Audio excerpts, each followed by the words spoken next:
Już tak. Nadarzyn stolicą polskiego rolnictwa, przynajmniej przez kilka ostatnich dni. Proszę powiedzieć, dlaczego tutaj przyjechaliście? Kilka słów o centralnych targach rolniczych.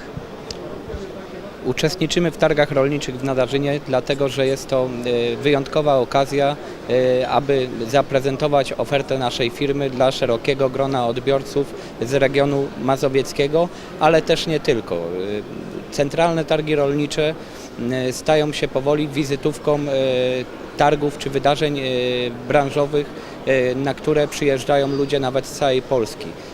Zauważamy, że na poprzedniej edycji ta frekwencja targowa i odwiedzający byli tutaj bardziej zlokalizowani z województwa mazowieckiego. Natomiast w tym roku zauważamy, że coraz więcej rolników przyjeżdżało nawet z dalszych regionów Polski, czyli kujawsko-pomorskie, wielkopolskie, co świadczy o tym, że ta impreza się rozwija i cieszy się już pewną renomą. Super, a co pokazujecie dzisiaj rolnikom?